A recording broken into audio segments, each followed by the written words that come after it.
Après l'avènement de la nouvelle République, le Parti congolais du travail, la majorité présidentielle et le pôle du consensus de Sibiti avaient investi leur champion, Denis Sassou Nguesso, dans la course à la présidence de la République organisée le 20 mars 2016.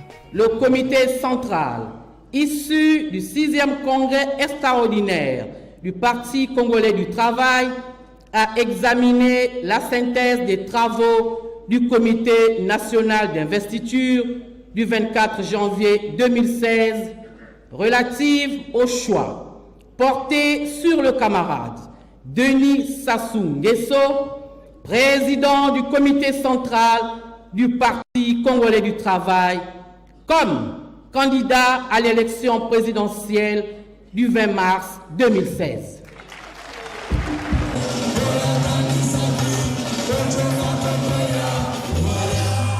À présent, clôturant cette session, le secrétaire général du PCT a donné des consignes fermes aux militants du parti. L'heure est à l'occupation du terrain pour lever tous les obstacles et créer toutes les conditions de réalisation de notre projet dans l'unité, la cohésion, la discipline et la camaraderie affirmée.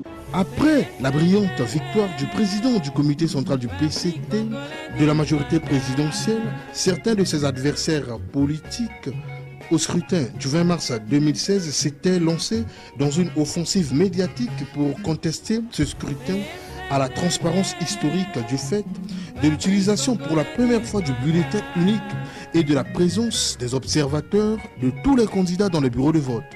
Pour arrêter cette campagne de désinformation des opposants congolais, Pierre Ngolo, secrétaire général du PCT, président par intérim de la majorité présidentielle et président du pôle du consensus de Sibiti, avait eu des échanges avec la presse internationale. Je voudrais d'abord dire que nous sommes surpris et choqués par la façon dont les médias internationaux exploitent et traitent l'information sur l'élection présidentielle 2016 au Congo. Nous sommes surpris et choqués parce que nous savons comment les choses se sont passées, comment la campagne s'est déroulée et comment l'élection a eu lieu le 20 mars. Et nous savons comment les résultats se sont présentés. La campagne a été une campagne libre. Chaque candidat a développé devant l'opinion nationale et internationale son projet, ses ambitions. De façon libre, les Congolais ont suivi. Et l'élection a eu lieu le 20 mars dans un climat de sérénité, de paix. Et les Congolais se sont exprimés de façon libre et responsable. Les résultats sont ceux que nous connaissons. Il est des endroits où des candidats de l'opposition ont pris une avance remarquable sur le candidat Denis Sassou Nguesso.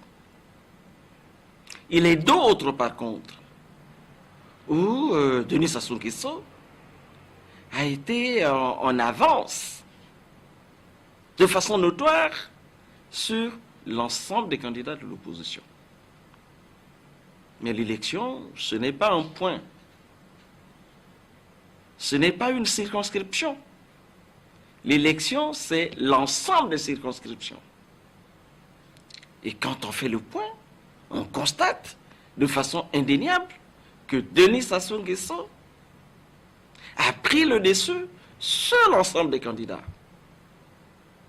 De sorte à passer dès le premier tour. La tendance à penser que l'élection n'est crédible que là où Denis Sassou Nguesso a été battu. Et que là où il a pris le dessus sur les adversaires, c'est le fruit de la manipulation, ça c'est grossier. C'est grossier. Et ce n'est pas objectif de présenter ainsi la situation. Pourquoi il n'y a pas scandale là où Denis Sassou Nguesso a été battu? Pourquoi ce n'est pas un scandale? Il a été battu à Pointe-Noire. Il a été battu dans certaines localités du Poul, du Niari. Là où il est battu, le résultat est objectif. Là où il a battu les autres, eh bien c'est de la manipulation. On peut penser que pour ce qu'il a fait, pour ce qu'il est, Denis Sassou Nguesso ne bénéficiait d'aucun appui des citoyens du Congo. Est-ce vraisemblable? Pourquoi doit-on exceller par la manipulation, par l'intoxication, tel qu'on le fait aujourd'hui? Et malheureusement, au niveau des médias internationaux, le penchant est celui-là, la tendance est celle-là. Nous condamnons cette façon de faire. Maintenant, ce qui s'est passé pour nous, Denis Sassou Nguesso est sorti victorieux de l'élection. Et ceci ne souffre d'aucune contestation, sauf de la mauvaise foi. Ceci ne souffre d'aucune contestation. Quand nous le disons, nous nous appuyons là sur les faits objectifs et qui peuvent être vérifiés à tout moment. Et donc que des citoyens pensent qu'ils ont gagné quelque part et que leur victoire a été détournée parce que eh bien, le système mis au point par les gouvernants est un système de fraude, eh bien ils engagent la procédure, c'est leur droit. Et on leur reconnaît ce droit. Mais on engage la procédure, on laisse la procédure aller jusqu'à son terme. Et que justice se soit rendue. Que justice se soit rendue. Je crois que des recours ont été introduits. Et la Cour constitutionnelle, conformément à ses prérogatives constitutionnelles, a rendu le verdict. Mais le verdict de la Cour constitutionnelle est sans appel. Et les démocrates devaient naturellement prendre acte.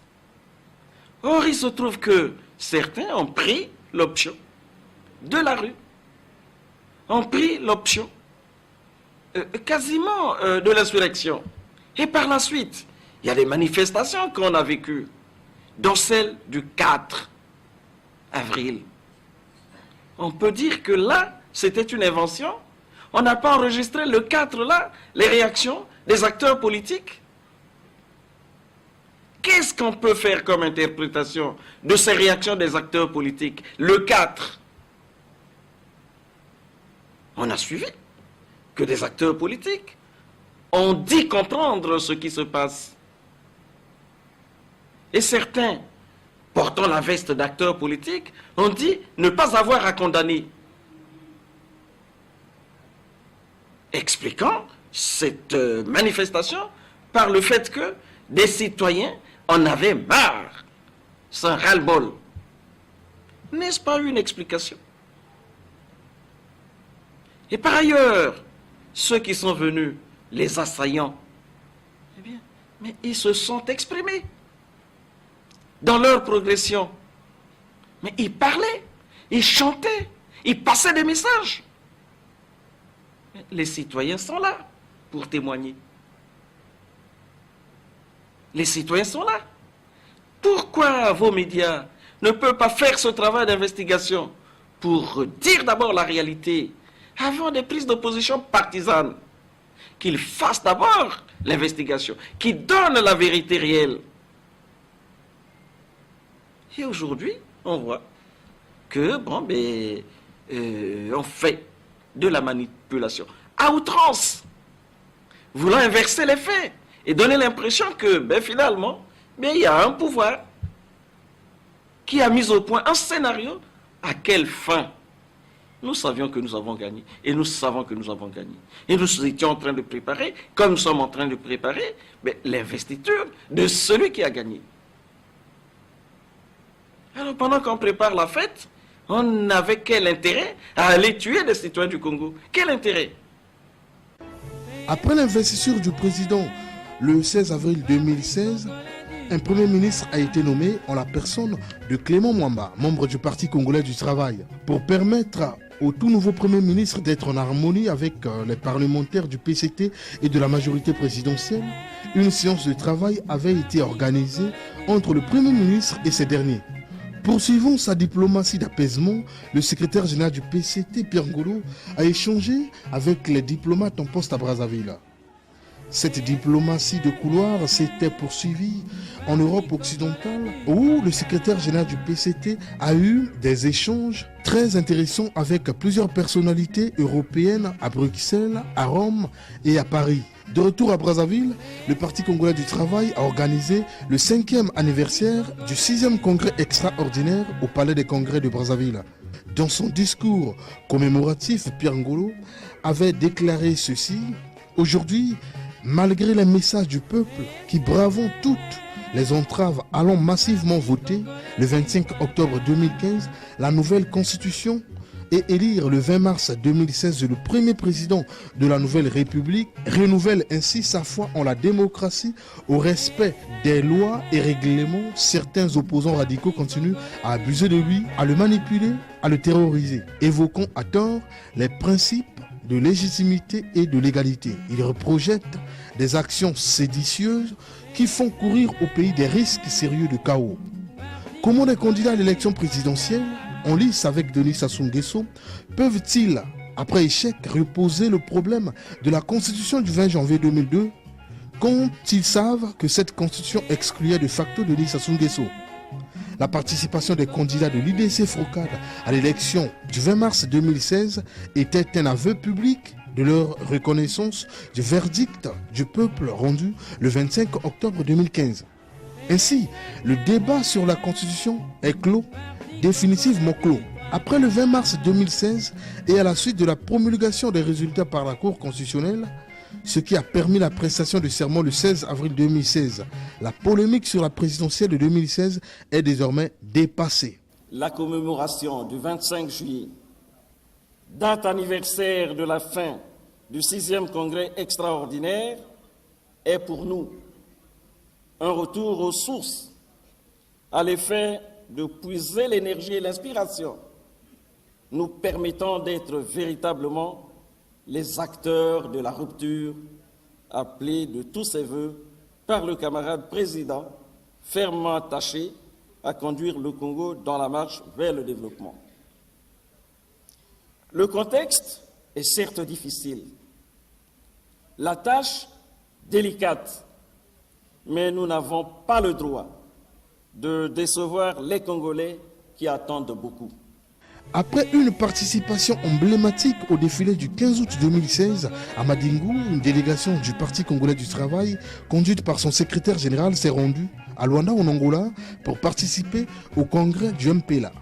La prestigieuse tribune que constitue le 7e congrès ordinaire du MPLA est l'espace idéal pour le président du comité central du PCT de transmettre ses amitiés sincères et renouvelées à son frère José Eduardo dos Santos, président du MPLA. En me faisant conduire la délégation du Parti congolais du travail, le camarade Denis Sassou Nguesso m'a chargé de signifier aux congressistes tout l'intérêt qu'ils portent aux relations PCT-MPLA. Pour l'ensemble des membres du Parti congolais du travail, le partenariat PCT-MPLA, héritage de deux figures emblématiques, le commandant Marien Ngouabi et le docteur Antonio Agostino Neto, ce partenariat, disais-je, soigneusement entretenu et développé par son frère Dos Santos et lui-même, doit demeurer l'exemple de la solidarité de tout temps, tant de malheur comme tant de joie. En cela, notre histoire est chargée de symboles. Il faut aussi noter que la première année de la Nouvelle République a aussi été marquée par une visite historique d'une importante délégation cubaine conduite par son ministre des Affaires extérieures. Pour boucler 2016 en beauté, le comité central du PCT s'est réuni du 28 au 31 décembre 2016. Session qui a permis aux membres du comité central de réaffirmer son soutien au président Denis Sassou Nguesso. Les membres du comité central, après un débat franc et militant, ont convenu de projeter l'organisation du 5e congrès ordinaire du parti après les élections prévues en 2017. Dans ce cadre, ils ont décidé d'organiser une session extraordinaire du comité central afin de mieux préparer ces échéances électorales.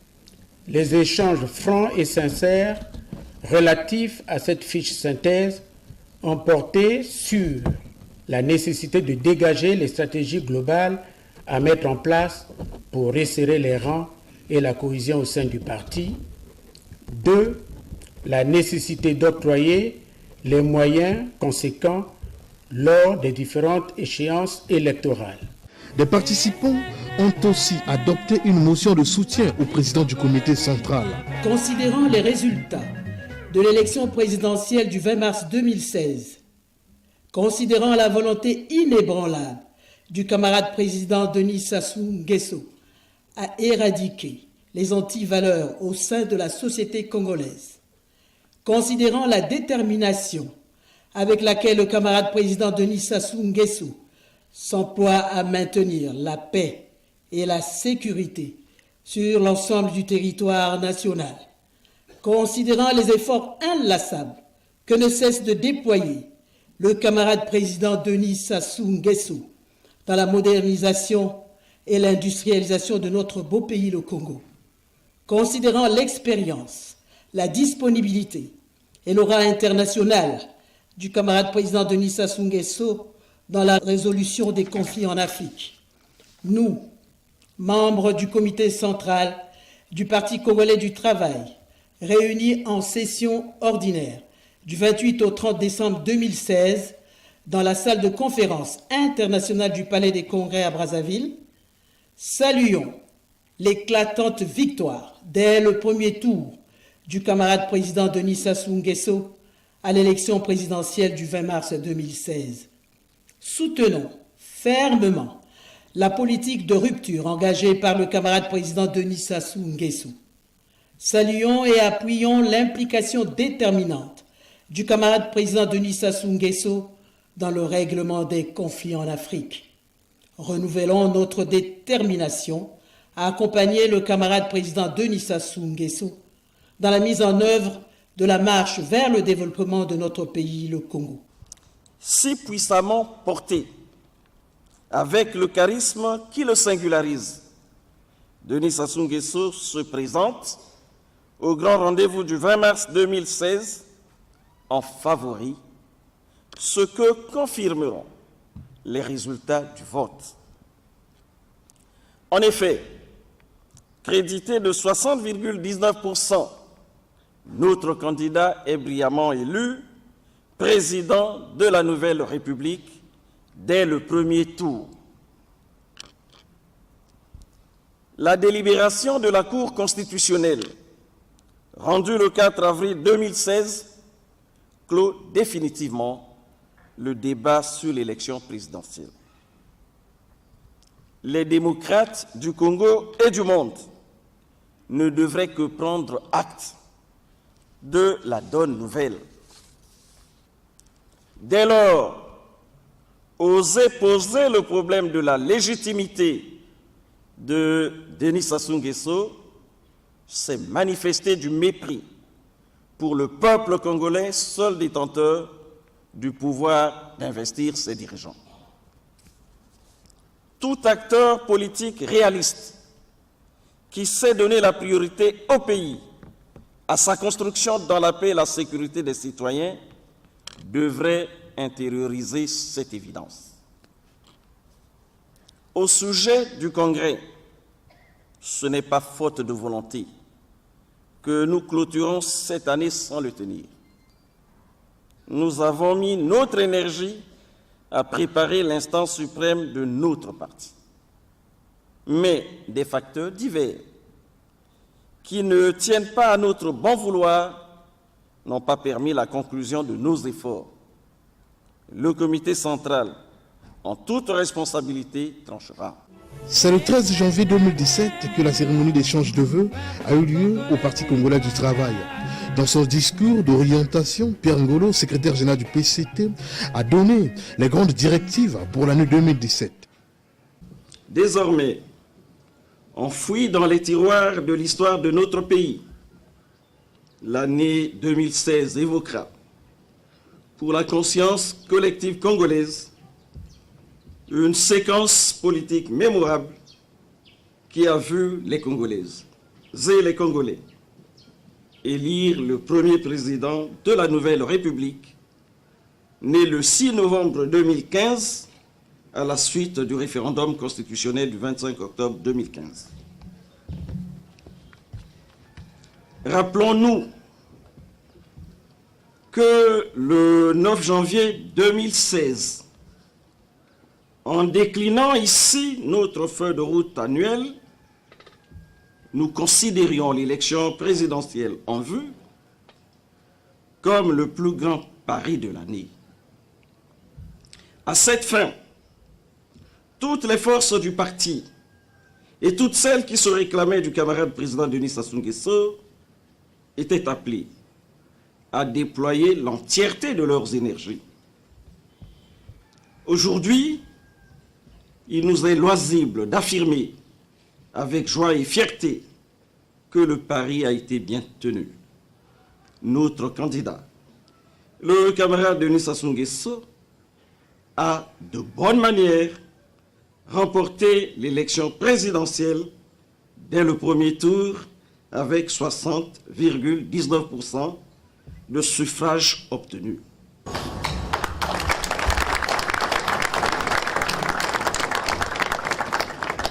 Nous lui renouvelons tout notre soutien et félicitons tous ceux qui ont contribué à la réalisation de cet exploit.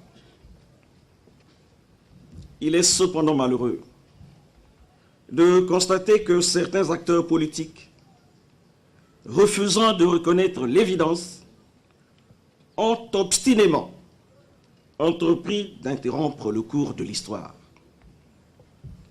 Ce qui se passe aujourd'hui dans le département du Poul, manœuvre sordide de Bintsamou alias Toumi et de ses miliciens Ninja Silulu, participe de cette logique de dénégation d'une volonté populaire librement exprimée et pourtant non susceptible de remise en cause en démocratie. Le Parti congolais du travail dénonce et condamne fermement le recours au terrorisme et à la violence sous quelque forme que ce soit. Le rêve partagé des filles et des fils du Congo pour une nation forte, développée et prospère exige de nous tous d'être les artisans et les défenseurs acharnés de la paix et de la liberté. Recommandé par le comité central pour mieux préparer les élections de 2017, le comité central du PCT s'était retrouvé en session extraordinaire en mars 2017.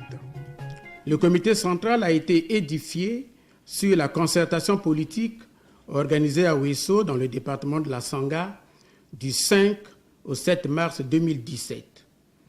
Le comité central s'est réjoui de la tenue réussie de cette concertation qui traduit la volonté constante du camarade président Denis Sassou Nguesso de placer le dialogue au centre de la gouvernance politique en vue de garantir le climat de paix et de concorde nationale propice à l'organisation d'élections libres, transparentes et crédibles.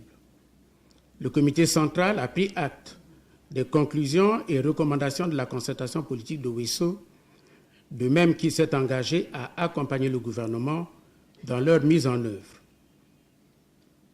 Le comité central a aussi été informé de la commémoration le 18 mars 2017 de l'an 40 du lâche assassinat du camarade Marien Ngouabi président fondateur du Parti congolais du travail. Après avoir félicité le bureau politique pour la mobilisation et les activités réalisées à l'occasion de cette commémoration, le comité central a réaffirmé le devoir militant qui incombe au Parti congolais du travail d'honorer sans cesse la mémoire du leader politique et du grand homme d'État que fut le camarade Marien Ngouabi. Le comité central a formé le vœu que le mausolée Marien Ngouabi fasse l'objet d'un traitement digne de la part de l'État. Le comité central a par ailleurs été informé de la préparation des élections de 2017, notamment la désignation par le Parti congolais du travail, dans le cadre de la majorité présidentielle, de ses représentants au sein des commissions relatives à l'organisation des élections et à la révision des listes électorales. Le comité central a saisi l'occasion pour lancer un appel à l'ensemble des militants du Parti congolais du travail à se mobiliser massivement pour contribuer à la réussite de l'opération de révision des listes électorales, opération qui sera organisée sous peu. De l'examen et de l'adoption de l'analyse pour une participation victorieuse du Parti congolais du travail aux élections de 2017.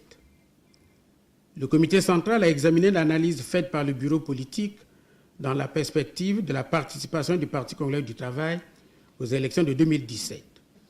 Cette analyse, qui repose aussi bien sur les éléments des contextes internationaux, national et interne du parti, que sur les enseignements tirés des dernières expériences électorales, propose une approche organisationnelle stratégique pour une participation efficace du parti aux élections de 2017. Cette analyse est assortie d'un plan d'action. À l'occasion de l'examen de cette analyse stratégique, le comité central s'est fortement préoccupé des impératifs de discipline, de cohésion et d'unité au sein du parti. Le comité central a exhorté les comités, les fédérations et le comité national d'investiture à faire preuve de rigueur, d'impartialité et d'objectivité dans le choix des candidats du parti. Le comité central a mis en garde, sous peine de sanctions disciplinaires, tout membre du Parti congolais du travail contre toute velléité de candidature contraire à la ligne du parti. Le comité central a recommandé au bureau politique qu'une procédure d'urgence conforme aux dispositions statutaires et réglementaires soit engagée dans le traitement de ces cas d'indiscipline. Après un débat franc et militant, l'analyse pour une participation victorieuse du Parti congolais du travail aux élections de 2017 a été adoptée avec amendement. Après le communiqué final, les participants ont réaffirmé leur soutien inconditionnel au président de la République, Denis Sassou Nguesso. Considérant les nombreuses victoires politiques engrangées par le Parti congolais du travail sous la très haute et clairvoyante direction de son président, le camarade Denis Sassou Nguesso, considérant la détermination avec laquelle le camarade président Denis Sassou Nguesso s'emploie à maintenir la paix et la stabilité dans notre pays, considérant les efforts inlassables que déploie le camarade président Denis Sassou Nguesso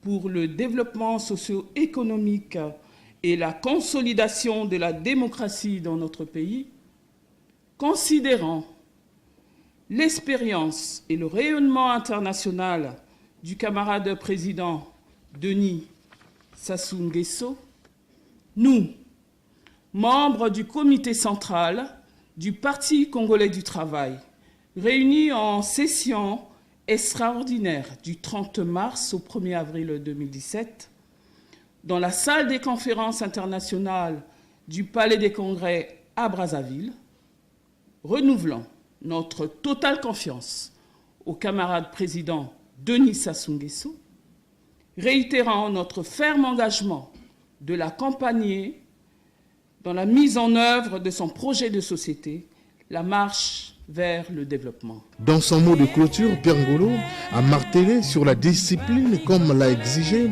le comité central. Nous croyons tous fermement qu'il n'y a pas d'autres orientations pour obtenir la victoire lors des scrutins à venir. Quiconque entreprendra de voguer à contre-courant et tentera de saper la dynamique d'ensemble s'exposera à la rigueur de la discipline que nous avons tous choisi de nous imposer.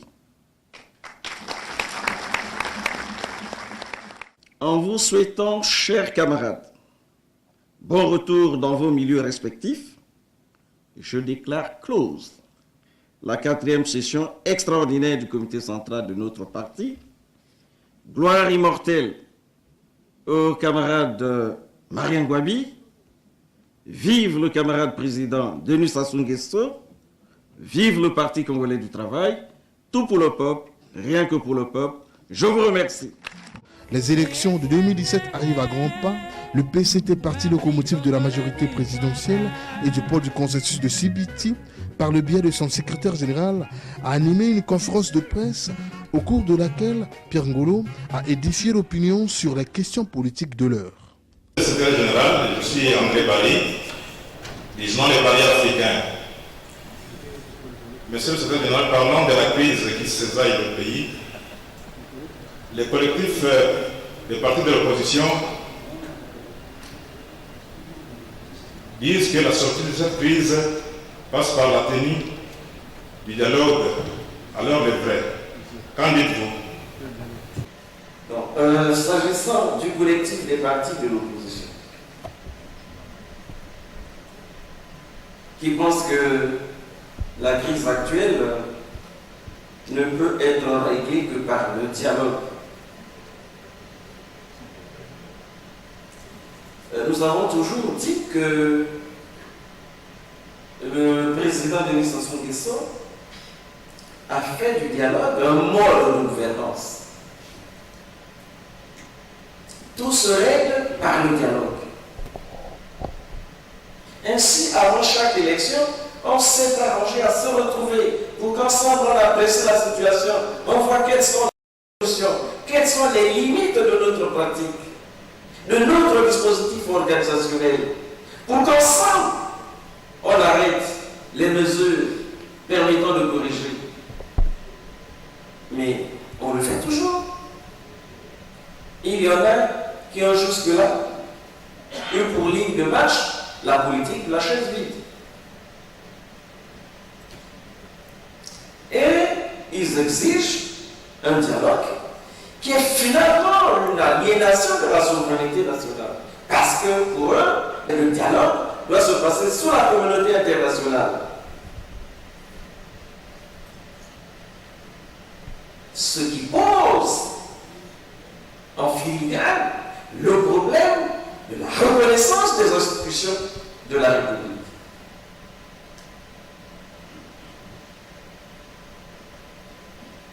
Ce dialogue-là, nous doutons de son effectivité, et puis nous ne pensons pas que ce soit la voie qui nous permette de régler les problèmes qui se posent au pays. Ce n'est pas le dialogue sur la communauté internationale qui va faire que les prix du baril du pétrole soient relevés. Ce n'est pas ce dialogue-là qui va faire que la crise, qui est une crise quasiment internationale, eh bien, soit maîtrisée.